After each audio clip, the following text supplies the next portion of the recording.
Movie के start में हमें एक जादुई जगह दिखाई जाती है जहाँ पर हम एक जंगल में एक आदमी को भागते हुए देखते हैं। इस आदमी का नाम एलियोशा था। तभी वहाँ पर हम एक क्वीन को देखते हैं जो एलियोशा को अपने मैजिक से एक पत्थर का बना देती है, यानी कि उसको स्टोन में कन्वर्ट कर देती है। असल में इस क्वीन का ये मकसद था कि वो एक मैजिकल जगह को ढूंढना चाहती थी और एलियोशा को ये सब कुछ पता था, लेकिन एलियोशा उस जगह को प्रोटेक्ट करना चाहता था और वो क्वीन को नहीं बताना चाहता था, तो क्वीन ने उसको पत्थर का बना दिया। यहीं पर हम एलियोशा के एक साथी को भी देखते हैं जो क्वीन से किसी तरह बच जाता है और पानी में कूद जाता है, और तब हम देख पाते हैं कि कैसे क्वीन ने बहुत सारे लोगों को पत्थर का बनाया हुआ था। इसके बाद हम मूवी के मेन कैरेक्टर इवान को देखते हैं जो कि एक मैजिशियन था और वो बचपन ही से अपनी फैमिली से अलग रहता था, जिसके बारे में हम थोड़ा आगे जाकर जानेंगे।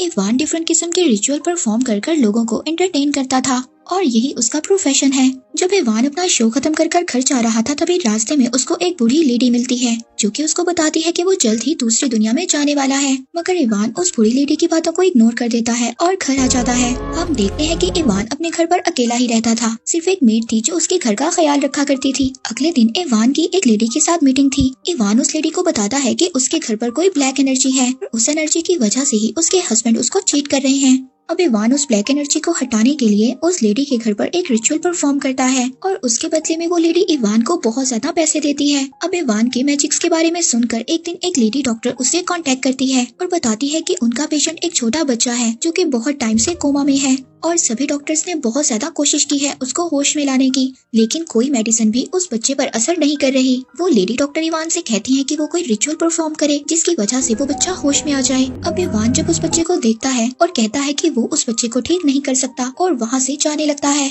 पर इवान को उस बच्चे के लिए बहुत ज्यादा बुरा भी लग रहा था। तभी उसको अपना बचपन का टाइम याद आ जाता है जब वो बहुत ज्यादा छोटा था और फनेज में रहा करता था। वहाँ पर कुछ बच्चों ने उसको तंग करने के लिए एक रूम में बंद कर दिया था, मगर इवान ने एक पेन की हेल्प से उस स्टोर को खोल लिया था और वो पेन आज भी इवान के पास थी और वो उस पेन को अपने लिए आज भी बहुत ज्यादा लकी समझता है। जब वो एक दिन रेस्टोरेंट में बैठा होता है तो वहाँ पर उस लेडी का हस्बैंड आ जाता है जिसके घर में इवान ने रिचुअल परफॉर्म किया था। इवान अब उस आदमी के गार्ड्स को देखकर उसके इरादे समझ जाता है और फौरन से वहाँ से उठकर भागने लगता है और इसी चक्कर में वो एक स्लाइड में जाता है। पर वहाँ पर हैरानी वाली बात ये थी कि वो जब दूसरी साइड से निकलता है तो वो एक जंगल में पहुँच जाता है। अब इवान जब वहाँ पर आ जाता है तो वो हैरानी से हर चीज को देखने लगता है। इससे पहले इवान वहाँ पर आकर कुछ समझ पाता तभी देती है। दूसरी तरफ वो लोग बिल्कुल सही दूसरे रास्ते पर चल पड़ते हैं। इवान अपनी दुनिया में दोबारा जाना चाहता था, मगर नेल्सी इस बात से बिल्कुल भी खुश नहीं थी क्योंकि वो इवान को पसंद करने लगी थी। फिर जब वो अगले दिन सोकर उठते हैं तो क्वीन अपने गार्ड के साथ वहाँ पर मौजूद थी, मगर वहाँ पर भी नेल्सी क्वीन के गार्ड से मुकाबला करती है, मगर नेल्सी फाइट के दौरान ऊंचाई पर से नीचे गिर जाती है,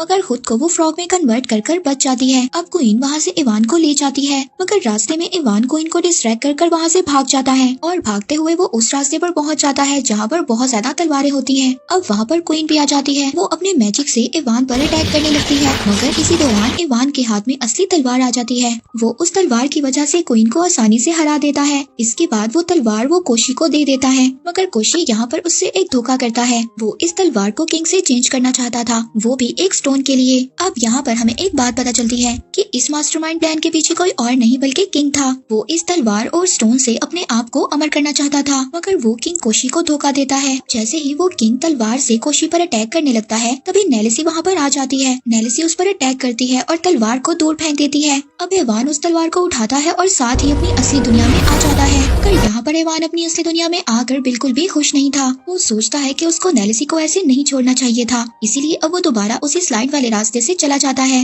मगर इतने में ही गार्ड्स आकर उसको पकड़ लेते हैं। उधर दूसरी तरफ किंग अपना मैजिक कंप्लीट करने ही वाला था, तभी इवान वहाँ पर आ जाता है और उस किंग को गन से शूट कर देता है। वो किंग जब इवान को मारने आता है पर तभी वहाँ पर एक ड्रैगन आ जाता है। वो इवान की हेल्प करता है जिससे कि इवान को नेल्सी को आजाद करने का टाइम मिल जाता है। नेल्सी इवान को बताती है कि अगर वो किंग के स्टोन को तोड़ देगा तो किंग जल्द ही मर जाएगा। अब इवान किंग को डिस्ट्रैक्ट करने लगता है। किंग अपनी तलवार साइड पर रखता है और इवान से फाइट करने लगता है और दूसरी तरफ क्वीन और नेल्सी भी फाइट करने लगती हैं। यहाँ पर इवान को ये भी बात पता चलती है कि उसके फादर को किंग और क्वीन ने ही मिलकर पत्थर का बनाया था और इसी फाइट के दौरान कोशी उस स्टोन को उठा लेता है। अब ऐसा लग रहा था कि शायद कोशी उस स्टोन को अपने लिए यूज करेगा, मगर वो अपनी तलवार से उस स्टोन को तोड़ देता है, जिससे कोशी और किंग की डेथ हो जाती है और क्वीन के देखकर वहाँ से भाग जाती है। अब उस किंग के मरने के बाद जितने भी लोगों को उसने पत्थर का बनाया था वो दोबारा से इंसान बन जाते हैं, जिसमें इवान के फादर भी थे। अब ये दोनों एक दूसरे को देखकर बहुत ज्यादा इमोशनल हो जाते हैं और बहुत ज्यादा खुश भी। इवान अब ये बात डिसाइड करता है कि वो अपने फादर के साथ ही इसी दुनिया में रहेगा और बाद में वो नेलिसी से शादी भी कर लेता है। और एक दिन इवान अपनी वापस दुनिया में जाता है और उस बच्चे को जो कोमा में था एक जादुई ड्रिंक पिलाता है, जिससे कि वो बच्चा बिल्कुल ठीक हो जाता है। और इसी के साथ ये मूवी यहीं पर एंड हो जाती है।